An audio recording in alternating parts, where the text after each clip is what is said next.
Boil your noodles till al dente. Save some pasta water. Drain.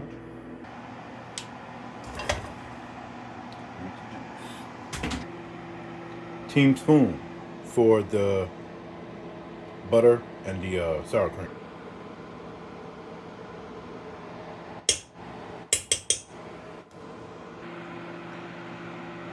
We'll have whipping cream. A little milk. Let's stir this up. Stir it up a little bit, but add some seasoning. Stir that in. We got the fake cheese today, so we're using this Fiesta blend and we're using some American cheese slices. I'm letting that boil. I'm gonna keep stirring the cheese until it gets all nice and combined. There it is in the pan. You see how the spoon has like seasonings and all that kind of stuff on there? You see specks of red, specks of black, and all that. If your spoon don't look like this when you're making mac and cheese, throw that shit in the trash. I take it out of the broiler. It's only been in there for like maybe 3 minutes or so. Note how with the broiler, it can come out to look a bit more on the, I guess you could say, drier side. How some people like their mac and cheese. I like it a little more creamy, like y'all seen when I made it the other day with the fish, but I'm still about to tear this up. Believe that. All right, y'all kind of seen me make it, so now you're about to see me eat it. Yeah.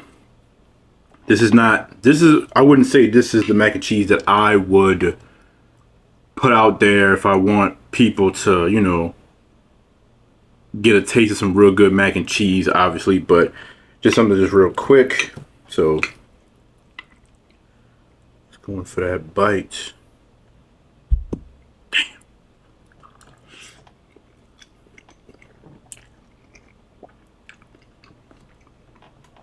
That's still so good. Still so good.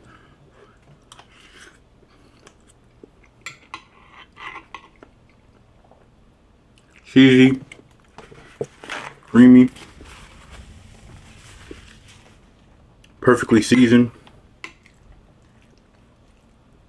Yeah, Fiesta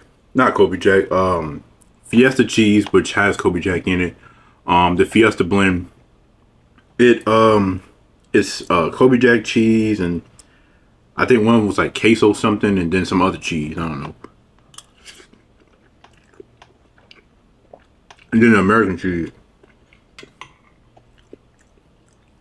Now, obviously, the oomph that is missing is from like Gouda and cheddar, but still phenomenal.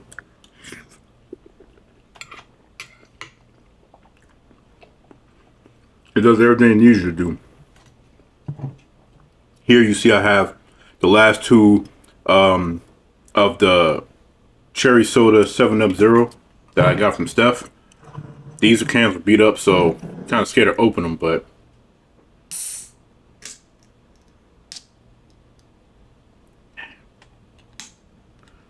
oh, it's like that. I don't know about this.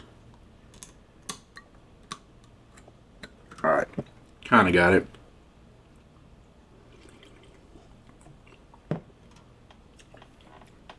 People who, you know, work the packages and stuff for it to be delivered and stuff, gotta do a better job.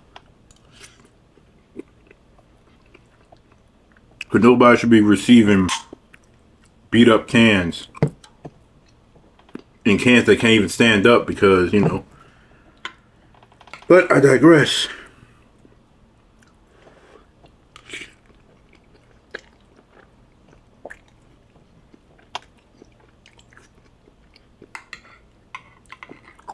But if you like cheesy goodness as much as I do, this is right up your alley. Like I said, it's not my go-to mac and cheese recipe, but this is a quick one that I do when I always seem to have some of the same ingredients for this version, but not all of them. So that's where this comes in. And I think elbow is the definitive noodle for mac and cheese, whether you bake it or not. But rotini is a good second, I would say, probably.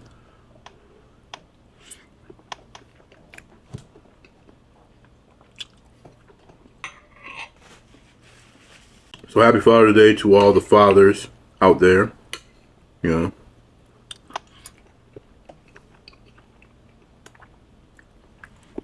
And happy Father's Day to all the people who want to be fathers.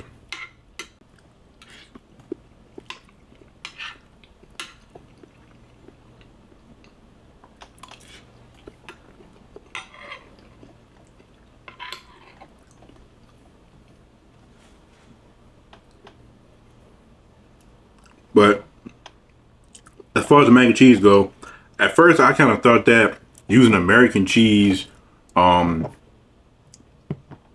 in a baked mac and cheese recipe was kind of ludicrous. But then, you know, a place here in Gretna called Chicken's Kitchen, which I feel like has the best mac and cheese, at least on the West Bank, it's still proven otherwise.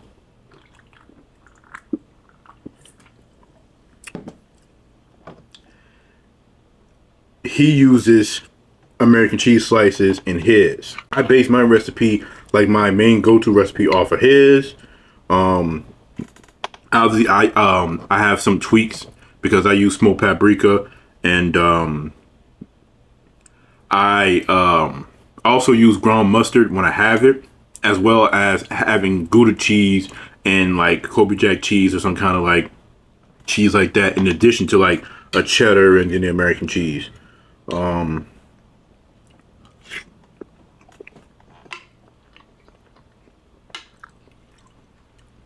But prior to me making my variation of his mac and cheese, trying his mac and cheese, it really blew me away. You know, I thought that nobody could make a mac and cheese better than my mom's.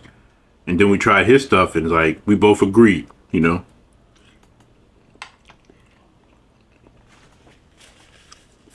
So I say, if you're ever in the New Orleans area, specifically if you're in like the West Bank area, so you go to like Gretna and stuff like that, go to a place called Chicken's Kitchen during the lunch hours or whatever. And regardless of whatever you get, just make sure that one of the sides you get is the mac and cheese, and I promise you, you won't be disappointed. And if you are disappointed, then something's wrong with you.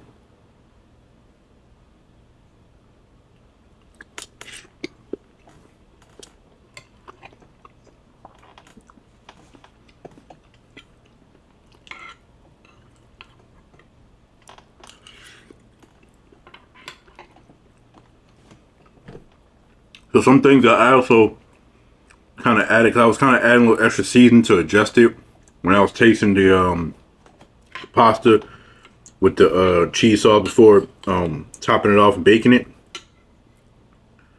And I added a little bit of this this barbecue brisket season that I had got like a while ago. I want to say I had bought that when I had did ribs. I think obviously this was before the channel, so I don't necessarily taste it really in here. I didn't add like a whole lot. I wasn't trying to go crazy, but I still thought that I would have kind of at least had a little bit of that flavor in it just to kind of see what it'd be like, and I'm not really getting it.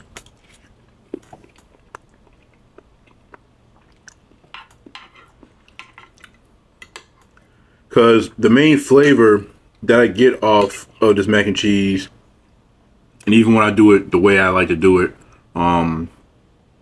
is garlic. You get a good sense that you know garlic powder is in the mac and cheese, in the cheese sauce, because you taste it. I just think it's a very clever addition, you know. And I'm not saying that using just simply just salt and pepper isn't effective. I just feel like you want to take a B to an A plus at that, you know what I'm saying? Adding garlic powder, and in my case, smoked paprika, whole new level.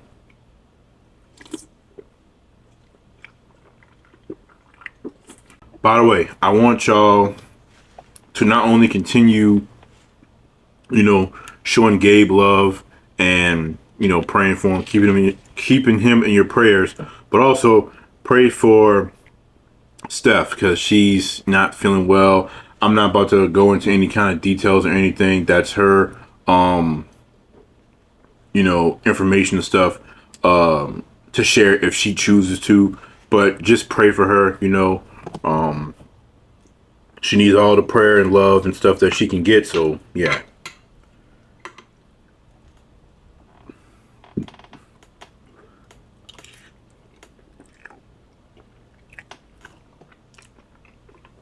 No, I'm not gonna lie. What I originally was gonna do was I wasn't gonna just make just a big old thing of mac and cheese. I was going to I was gonna make chili mac, but the problem is I don't have ground beef and chili mix and stuff to do it that way. So I would have just used Hormel chili with like a simple but still delicious, stovetop mac and cheese, and then mix the chili in there with that. And there was going to be a chili mac video.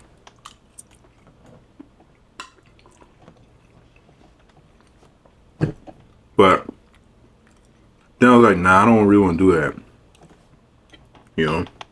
I'm still thinking it's kind of crazy that I'm sitting here even attempting to eat this whole pan of mac and cheese. I love mac and cheese, but this is too much. Especially because it's baked too or whatever.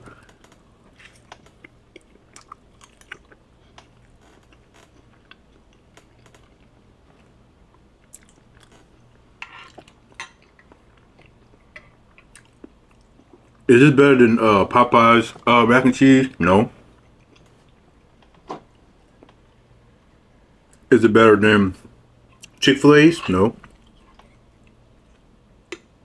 Is it better than KFC's? Damn right. Even the people who try to copy off KFC mac and cheese better than KFC mac and cheese. And their mac and cheese is trash too.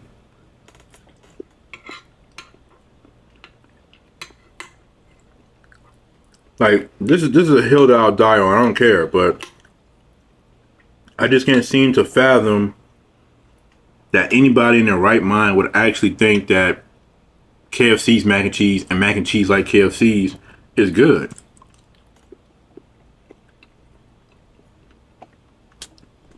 If you want to say it's decent, it's okay, it's edible, that's understandable, that's fine, that's acceptable. But saying it's actually good or whatever, crazy. The diabolicalness knows no bounds.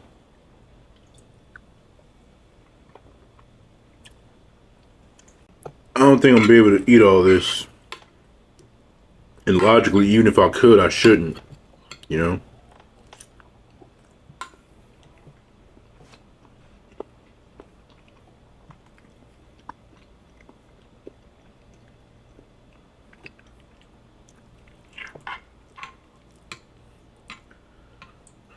But eating this, you can definitely tell that a lot of places don't seem to use cheddar. And if for some odd reason, I mean not some odd reason, but if some kind of way they actually do use cheddar in their mac and cheese, then they're using the mildest cheddar in existence. Because cheddar has a pretty profound flavor. I'd say even the mild cheddar has a profound flavor, that lets you know that it's cheddar, similar like Gouda and stuff like that, what I'm saying? Kobe Jack and American cheese, Swiss cheese and provolone, they have more mild, muted kind of like flavors. Munster cheese, which I feel like is like the best muted, what I'm saying, like flavored cheese out there, personally.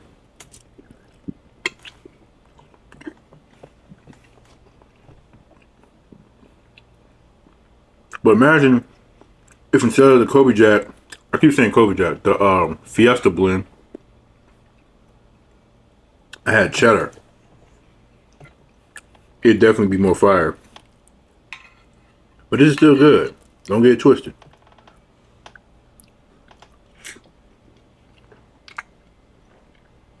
I would say if anybody makes this recipe, If you add a cheese, make sure that's cheddar. If you're omitting a cheese and then adding a cheese, then make sure it's cheddar that you're adding.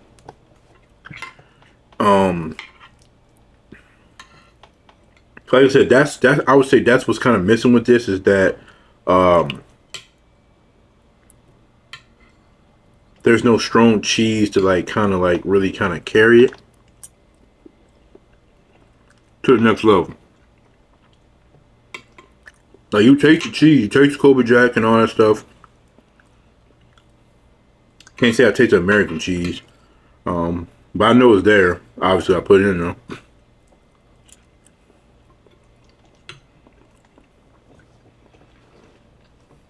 It also has a bit of that sour flavor from sour cream, which I'm not complaining about.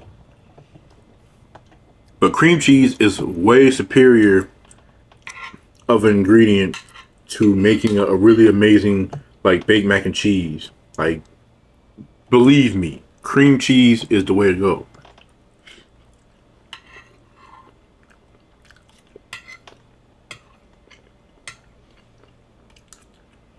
But now that I'm thinking about it, the sour cream gives this more of a Mexican type of vibe. Not saying that's bad, I'm just saying that, you know,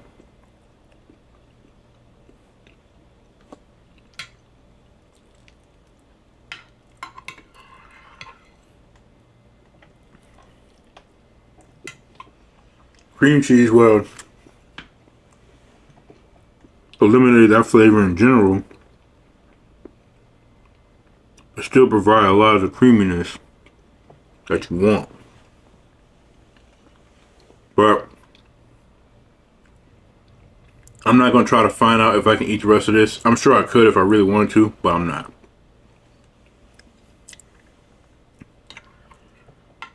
I'll eat this last little corner right here, but yeah, that's going to be it for this meal.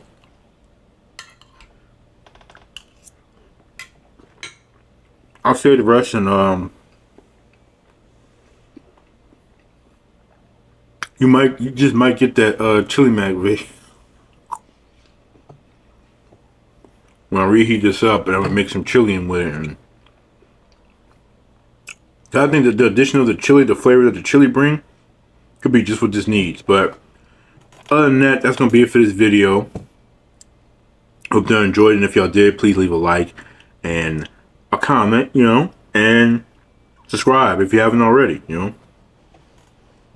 It's all love here, you know. This is a very safe place to come to on the internet if you want to be able to eat and be able to, you know, engage with people who, you know, are pretty chill, good folk, you know. So that's gonna be it for this video. I love.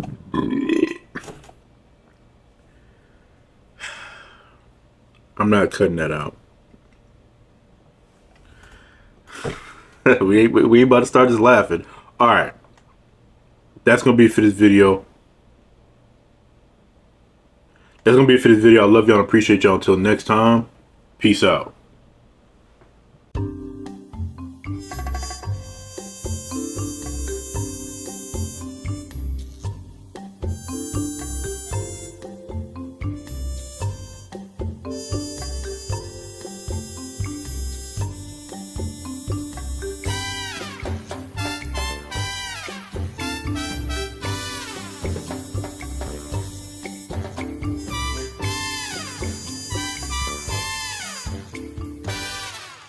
A King Dio production.